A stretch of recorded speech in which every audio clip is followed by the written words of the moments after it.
Suara Kebenaran pada Sabtu, 8 April 2023 berjudul Merasa Puas. Saudaraku, kalimat sudah selesai juga berarti bahwa setiap hari tugas yang Tuhan berikan kita penuhi. Pasti ada tugas, pasti ada bagian. Memang ada rancangan Allah yang harus dipenuhi dalam jangka panjang. Tetapi ada juga rencana jangka pendek dan sangat pendek yang harus selesai day by day. Itu adalah tindakan menghormati Tuhan. Banyak orang terbalik. Ini karena penyesatan dan penipuan dari kuasa gelap. Masih merasa menggantung atau belum selesai. Karena belum punya jodoh, belum punya anak, utang belum terbayar, masih bingung dengan rencana mau menikah atau mau pindah rumah. Rasanya itu hal yang mutlak harus selesai. Kalau itu sudah selesai, barulah ia merasa puas. Sejatinya, orang seperti ini tidak menghormati Tuhan. Mestinya seseorang merasa puas kalau dia sudah selesai dengan Tuhan. Yang lain belum selesai tidak masalah, sebab tidak ada yang mutlak kecuali Tuhan. Tetapi yang harus selesai adalah urusan kita dengan Tuhan. Seperti seorang pasien tidak akan pernah mengalami perubahan kalau ia tidak berperan mematuhi anjuran dokter. Dikasih obat harus diminum 3 kali sehari, dia minum 3 kali sebulan. Tidak boleh makan lemak, masih makan lemak. Disuruh olahraga 30 menit jalan kaki supaya tidak stroke, tidak dilakukannya. Maka, jangan berharap bisa sembuh. Membaik saja, tidak. Demikian juga dengan kita. Disuruh berdoa, tidak berdoa. Saudaraku sekalian, tidak ada yang mutlak selain Tuhan. Yang lain masih mengganjal, tidak masalah. Namun bukan berarti kita boleh lari dari tanggung jawab. Biasanya malam hari sebelum tidur, kita selesaikan dengan Tuhan. Tetapi lambat laun nanti, setiap saat kita sudah selesai. Saat kita berbuat salah, kita minta ampun, selesai. Jadi, kalau meninggal di saat itu, kita sudah siap. Kita tidak bisa bilang kepada Tuhan, "Ya Tuhan, tolong jangan aku meninggal dunia hari ini. Besok pagi saja, atau nanti malam setelah saya berdoa, baru Tuhan cabut nyawaku." Tidak bisa. Maka, kita harus selesai dengan Tuhan. Pengampunan yang Tuhan berikan harus membuat kita takut akan Allah. Jika melakukan kesalahan itu lagi, maka kita harus memiliki pemahaman bahwa pengampunan diberikan agar kita mengalami perubahan, bukan sekadar menghapus dosa. Kesucian itu bukan hanya berarti bersih. Kesucian memuat pengertian potensi untuk bertindak selalu sesuai dengan pikiran dan perasaan Allah.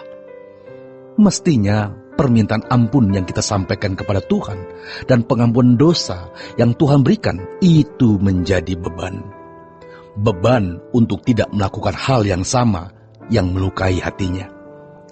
Kalau pengampunan yang kita minta kepada Tuhan tidak disertai dengan sikap meninggalkan dosa, berarti kita melecehkan, merendahkan, dan tidak menghormati kesuciannya.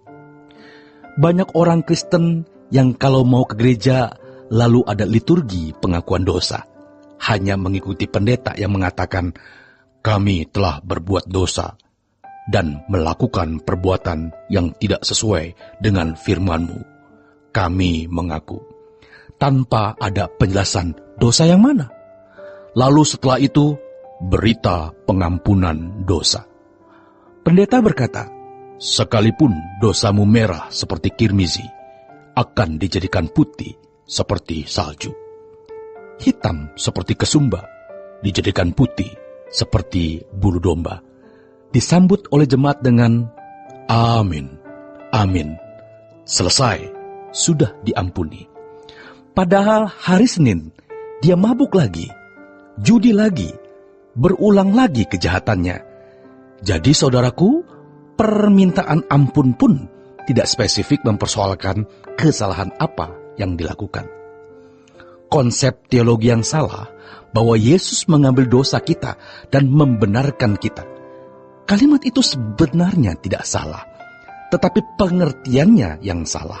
Lalu, kita diselamatkan bukan karena perbuatan baik, sudah. Lengkaplah sudah kebodohan itu. Setiap kesalahan sekecil apapun kita harus sebutkan. Memang unik juga, kita seperti kanak-kanak. Tidak bisa dijelaskan ke orang, hanya bisa dijelaskan kepada Tuhan. Sampai hal yang kecil atau hal yang detail kita akui. Tuhan, mestinya aku belum perlu membeli barang ini. Atau mestinya aku menyediakan waktu untuk berdoa, bukan untuk itu. Tadi aku kebablasan nonton. Ampuni aku, Tuhan. Jadi saudaraku, kalau kita mau benar-benar bersih, sampai nanti kita benar-benar baru bisa menjadikan Tuhan itu kebahagiaan. Kalau kita mempersoalkan dosa, itu berarti mempersoalkan untuk tidak mengulanginya lagi. Jangan minta ampun atas kesalahan yang masih kita lakukan, sebab itu adalah perilaku yang menghina Tuhan. Misalnya kita dendam dan benci kepada seseorang, lalu kita berkata kepada Tuhan, Tuhan, ampuni aku benci dia, ampunilah atas kebencianku ini. Tetapi kalau kita tidak membuang kebencian itu, kita juga tidak menghormati Tuhan. Kalau belum bisa membuang kebencian itu, kita harus jujur berkata, Tuhan, aku belum bisa membuang kebencian ini. Aku minta ampun Tuhan atas perasaanku yang negatif, sikapku yang salah. Ampunilah aku. Bukan hanya perbuatanku yang salah, tapi ketidakmatanganku. Ampuni aku. Bapak Ibu Saudara sekalian, Roh Kudus pasti akan mengejar kita. Yang penting adalah kita bisa berkata, sudah selesai. Ada tugas-tugas yang Tuhan berikan kepada kita. Tuhan akan kirim Lazarus yang harus kita topang. Kalau kita bisa menopang Lazarus kecil, maka Tuhan akan mempercayakan kepada kita Lazarus besar. Tuhan akan berkata, apa yang kau lakukan terhadap saudaramu yang membutuhkan pertolongan, itu perbuatanmu kepadaku. Jangan anggap remeh hal ini. Yang paling prinsip, urusan kita dengan Tuhan, yang kepadanya kita akan mempertanggungjawabkan hidup kita. Mestinya, inilah yang menjadi fokus hidup kita. Tuhan tahu kelemahan kita, tetapi berjuanglah. Berjuanglah, Tuhan akan tuntun kita. Tuhan Yesus memberkati.